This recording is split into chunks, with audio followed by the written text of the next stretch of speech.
¿Estamos viendo aflorar la famosa demencia de los Targaryen o es simplemente el poder lo que está transformando a Rhaenyra? ¿Qué señales de lo que podría ocurrir en la cuarta temporada nos han dejado los sueños premonitorios de Helaena y su tapiz? Acompáñanos a descubrirlo porque el fuego está a punto de consumirlo todo. Empezamos.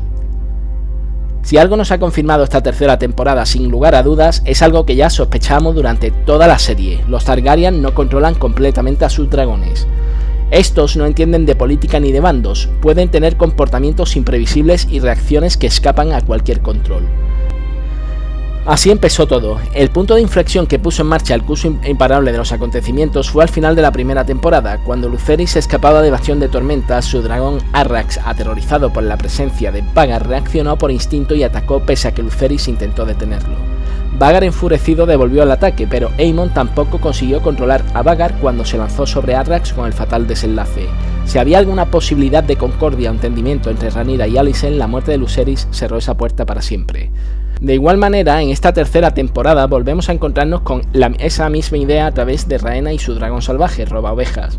Un dragón que no responde ni siquiera ante ella. Los Targaryen parecen confundir vínculo con control, y es entonces cuando el eco de las palabras de Viserys resuena de forma inquietante. La idea de que controlamos a los dragones es una ilusión. Nadie mejor que él sabía de lo que hablaba, ya que en su juventud él mismo había montado a Valerion, el terror negro, el dragón más grande que jamás existió. Y si ya entonces escapaban del control de sus jinetes, ¿qué ocurrirá cuando decenas de ellos luchen a muerte en el fragor de la batalla? La temporada 4 nos dará una respuesta que mucho ya intuís. Pero si vemos en la pérdida de control de los dragones un peligro externo, también vemos otro interno en esta tercera temporada, la pérdida del control en la gestión del poder absoluto. Siempre se ha dicho que el poder corrompe, y después de 3 temporadas la pregunta que cae por su propio peso es ¿qué le está haciendo el poder a Rhaenyra? Si echamos la vista atrás, resulta difícil reconocer a la dulce muchacha que comenzó esta historia. Rhaenyra siempre quiso el trono de hierro porque consideraba que era su derecho por nacimiento. Eso no ha cambiado. Lo que sí ha cambiado es ella. ¿Su transformación se debe a la corrupción del poder o a la locura asociada al linaje de los Targaryen? Cuando asciende al trono lo hace con las mejores intenciones, incluso recuerda a Daemon que su padre Viserys comprendía el peligro de acumular demasiado poder, pero pronto descubre la otra cara de la corona. El poder no es libertad, es una pesada losa que la desborda. Todos quieren algo de ella, todos le dicen qué debería hacer, el pueblo le pide justicia, sus aliados recompensas y sus enemigos conspiran contra ella. Rhaenyra sufre la impotencia de no poder solucionar los problemas y recibir críticas incluso cuando actúa convencida de que está haciendo lo correcto. A todo esto, la suma de la pérdida de sus hijos y la soledad inherente al poder empiezan a transformarla. A lo largo de la serie vemos cómo se va endureciendo profunda y progresivamente. Nada más sentarse en el trono ya podemos percibir que su relación con sus súbditos ha cambiado. Después de la fidelidad y del apoyo militar crucial de Corlys Velaryon, Rhaenyra no accede a su petición de legitimar a sus hijos. Y esto nos revela cómo Rhaenyra empieza a asumir que no tiene por qué compensar a un súbdito por cumplir con su deber, incluso aunque ese apoyo haya sido fundamental para alcanzar el poder o aunque la decisión suponga faltar a su palabra. Quien ostenta el poder ya no siente la misma obligación hacia quienes lo sostienen. Otro hito en esa evolución es el exilio de Mysaria, que había llevado hasta la corte la voz y las necesidades del pueblo. Al principio, Rhaenyra parecía comprometida con esa preocupación por los de abajo. Lo demuestra, por ejemplo, en el banquete de ratas asada que ofrece a la aristocracia para recordarle las penurias que está sufriendo el pueblo. Pero al expulsar a Mysaria de la corte, la reina parece desprenderse también de esa preocupación. Deja de entender su poder como un instrumento al servicio del pueblo. Ahora es el pueblo el que debe subordinarse a las necesidades de su poder y por tanto a las de ella. Y es entonces cuando llegamos al punto álgido de esa transformación. Al comienzo de su reinado, Rhaenyra necesitaba al Septón Supremo para que reconociese su legitimidad en la coronación y fuese aceptada por la sociedad. Sin embargo, en el último episodio, cuando el Septón Supremo se niega a reconocerla, Rhaenyra ordena su asesinato. Y es aquí donde consuma el cambio de su concepción del poder. La legitimidad que antes necesitaba recibir desde fuera, ahora parece emanar de ella misma. Su autoridad ya no depende del reconocimiento de una institución religiosa. Rhaenyra considera que su poder es legítimo por sí mismo y encuentra su justificación última en el destino que cree estar cumpliendo. Es el último paso hacia el poder absoluto. Ante todos, vincula su propia posición con la profecía del príncipe que fue prometido, y se presenta como la figura destinada a salvar los 7 reinos. De hecho, Ryan Condal, showrunner de la serie, ha explicado que esta declaración fue concebida precisamente como un punto de inflexión para mostrar el cambio de Rhaenyra y su progresivo alejamiento de la realidad hacia una posición cada vez más autoritaria. Y es este mesianismo radical el que nos conduce a una posibilidad todavía más inquietante, la profecía autocumplida. Porque Rhaenyra cree ser la salvadora de los 7 reinos, pero en el cumplimiento de su misión podría estar provocando precisamente aquello que pretendía evitar: guerras intestinas, ríos de sangre y una destrucción a una escala cada vez mayor. Y aquí aparece la verdadera contradicción de Rhaenyra.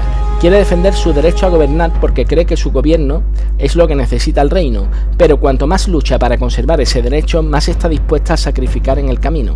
Y aquí volvemos a la pregunta con la que comenzábamos: ¿estamos ante un brote de la famosa locura Targaryen?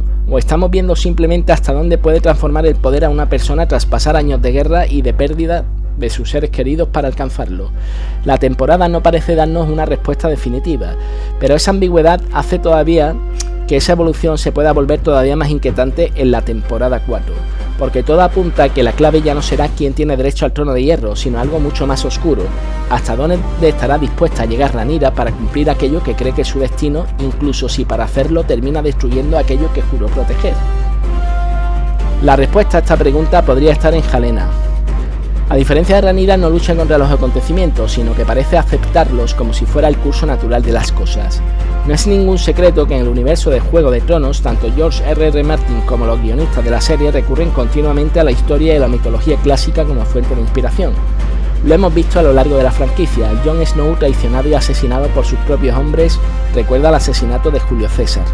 Stannis, sacrificando a su hija para intentar cambiar el curso de la guerra, recuerda el mito de Agamenón e Ifigenia. El Muro del Norte guarda un evidente paralelismo con el Muro de Adriano, e incluso la llegada de Nymeria a Dorne y la quema de sus naves recuerda a la conocida historia de Hernán Cortés.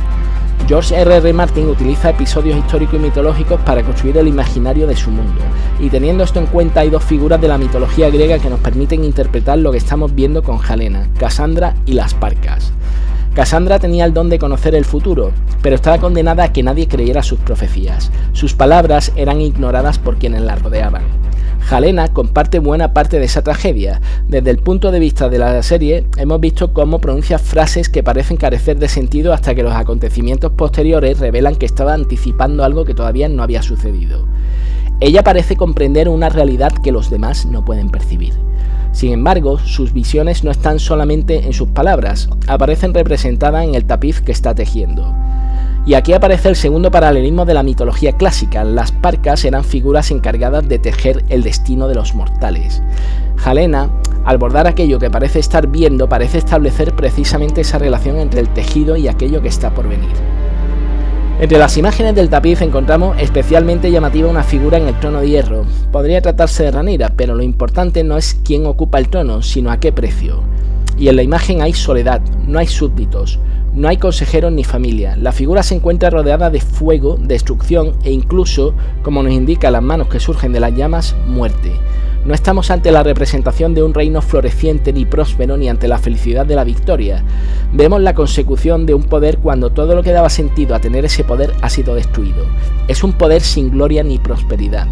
Es una imagen que encaja de una manera inquietante con la transformación que hemos visto en Rhaenyra durante esta temporada. Cuando comenzó la serie, quería el trono de hierro porque consideraba que era su derecho y porque creía que podría gobernar el reino y mantener la paz. Pero en algún punto perseguir alcanzar ese poder acabó con aquello que pretendía proteger, porque ya esta temporada 3 hemos visto cómo la paz ha dado paso a una guerra cada vez más difícil de contener. Rhaenyra ha ido cruzando líneas que al principio de la serie difícilmente habría considerado traspasar. Por eso la imagen del tapiz resulta tan perturbadora, porque refleja todo lo que debería gobernar con el poder y ha sido destruido. También esa destrucción refleja su devastación moral a nivel personal. Y aquí surge la nueva pregunta sobre las visiones de Helaena. ¿Estamos viendo un futuro que ya está decidido o está mostrando una advertencia sobre lo que todavía puede evitarse? Si representa un futuro inmutable, entonces Helaena sería realmente como Cassandra. Puede conocer la tragedia antes de que suceda, pero no puede impedirla. Los acontecimientos y los personajes simplemente avanzan en una historia que parece estar escrita. Pero si el tapiz es una advertencia, el significado cambia por completo.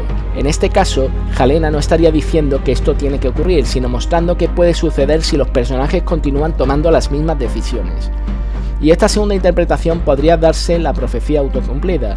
Rhaenyra, con la profecía del príncipe que fue prometido, cree que su destino ya está marcado, pero en realidad es ella quien está provocando precisamente aquello que cree estar destinada a evitar. Cuanto más convencida está de que debe cumplir su destino, más decisiones toma para acercarse a él y más lejos está dispuesta para llegar a conseguirlo. En ese caso, la profecía no se cumpliría necesariamente porque estuviera escrita de antemano, podría cumplirse porque los propios personajes, convencidos de estar siguiendo un destino inevitable, terminan tomando las decisiones que lo hacen realidad. Y quizá por eso ese tapiz es tan importante. Aunque Helaena estuviera viendo el futuro, podría estar demostrando las consecuencias de un camino que podría abandonarse. Y Rhaenyra parece encontrarse precisamente en el extremo contrario. Cada vez está más convencida de que aquello que considera su destino justifica las decisiones que toma en el presente. Porque cuando el fin justifica los medios, la línea entre el bien y el mal y la propia realidad parecen difuminarse ante nuestros ojos. Y quizá esa sea la verdadera tragedia, que Helaena está mostrando un futuro que todavía podría evitarse y que Rhaenyra, convencida de estar destinada a salvar los 7 reinos, termine tomando las decisiones que hagan que ese futuro se convierta en realidad. Si queremos vislumbrar el abismo de la última temporada, debemos mirar inmediatamente a la batalla final de esta tercera temporada. Tumbleton se convierte en el escenario donde las dinámicas de poder y descontrol sientan un peligroso precedente para lo que viene.